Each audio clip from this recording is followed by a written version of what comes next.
Somewhere south of Marrakesh, there stands an ancient city. In Marrakesh, they say it is a magic city. In Marrakesh, which is the magic city of Morocco, the magic here in the foothills of the Atlas Mountains is a different magic, a modern magic. On this ancient hilltop, there is now a city that is not a city, but an illusion, a place of make-believe, a place for a movie.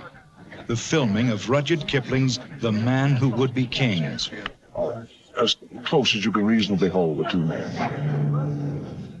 To the thousands of Moroccans who are taking part, it is an inexplicable mystery, a true magic.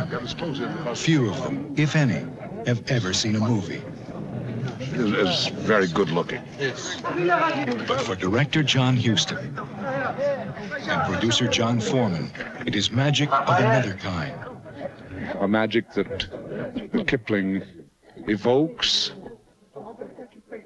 It exists on various levels. There's an element of mystery about it. It's told under circumstances that are strange and beautiful. So almost 20 years that I've been trying to make this film. Originally, it was intended that Clark Gable and Humphrey Bogart play the parts that Sean Connery and Michael Caine are doing now. Connery and Caine are ideal. Detriments, you call us? Detriments? Well, I want to remind you it was detriments like us that built this bloody empire, and he is out to the bloody Raj. Hats on. About turn. By the left, quick march. I play an English sergeant who is a sort of renegade from the British Army in India, about 1880. And he and his friend, Dravitt, who's played by Sean Connery, go up into the hills of Afghanistan to find the legendary city of Alexander the Great, which is called Kafiristan. They're like con men in a way. Decide that they'll come up to Kafiristan, which means the country of no gods, and they'll, with their army training, teach them and usurp the king, and they will become kings, and with all the money they make, go back to England. The basic difference between the two is that when they get to Kafiristan, Sekandagal, and they accomplish what they set out to do, Peachy, it's Michael Caine, wants to follow the plan through to its conclusion, which is to rob them 4 ways from Sunday, as the term goes, and Dravitt feels no, that more than mere chance has been at work, and it's actually destiny, and he is really a king. The head priest of this city, when our fellows arrived, is named Kafuzalam. The man that was selected to play Kafuzalam happened to be working as a night watchman at an olive grove, where we shot certain sequences of the picture. Oh, he's a wonderful old chap, actually. He was very lively and intelligent, delightful. He got into the swing of things very quickly.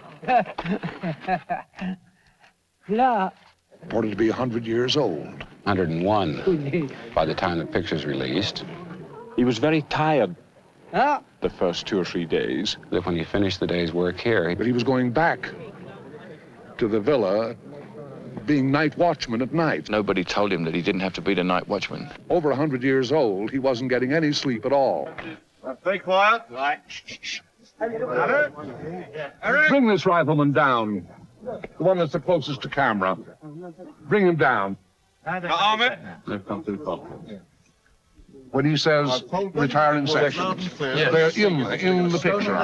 Yes, they are. Are they or not? Yes, because they go back. Let me see them in the picture. All right, now. Here we are. Now, hold it there. Hold it. Now, Mike. Now, that, if you enter fairly close to camera, Mike, it's all right, too. Well, blood will give them. Right. Riflemen, prepare to advance. That's what it should be at the finish. Yes. Should be that way. Silos! Quiet! Action. Riflemen, prepare to advance. There's too many for that, Danny. Retire in sections. Retire! Retire be damned! We gotta make a run for it. Front section. Fire!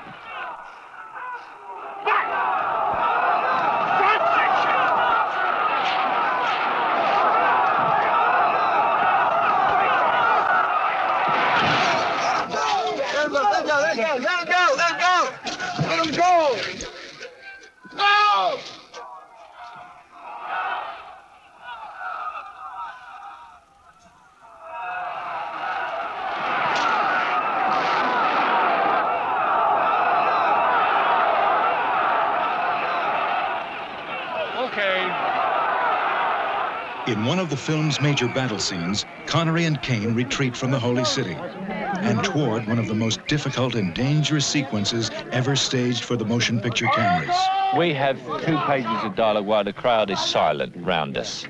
And they've got to stop an appreciable distance away from us before they walk in and get us. So I'm going to go bang. Working them out. Right. Yes. I didn't go bang. And then we're at the bridge. Woohoo! That's the next shot. As you get out to the important part, I'll have to take the top rail. Just one foot will be stationary like this. You probably step back like that and go. Trip this, and you just pitch forward into a regular somersault. The left-hand railing, as it were, will fall. And the bottom of the bridge at that time, this is the railing. The railing falls and the bridge goes like this, out from under him. He falls into a catcher, which is about 75, 80 feet below the bridge. Jim Arnett, once a stuntman himself, personally supervised this sequence.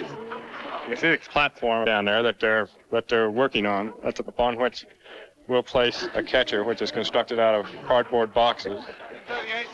Dick, you got any number 38 somewhere? Red 38.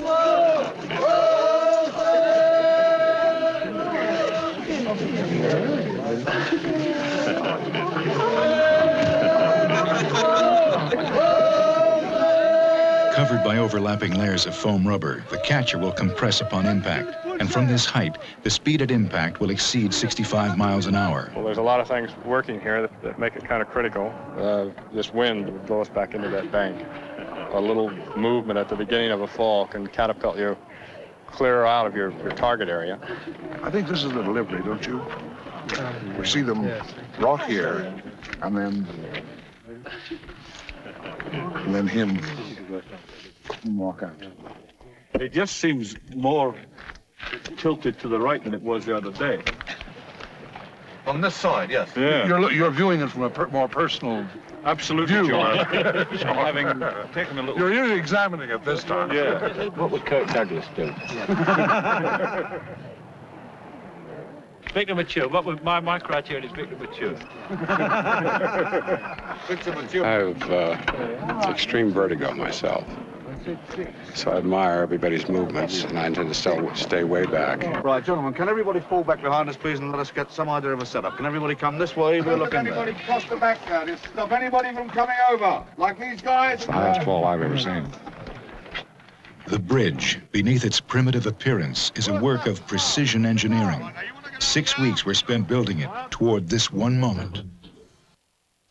On whom the Spirit came, 12 valiant saints their hopes they knew, and mocked the cross and flame. He met the tyrant, brandished still the lion's gory mane. It's all yours.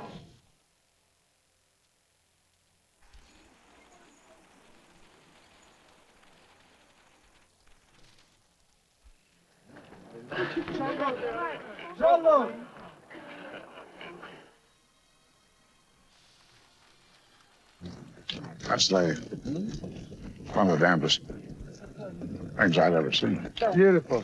Yeah, marvelous. Walking straight out of it. Great, just marvelous in every way. Glad it's over. As far as Huston's concerned, the story is a celebration of the human spirit, the pitfalls it's subject to, and the glory that is possible.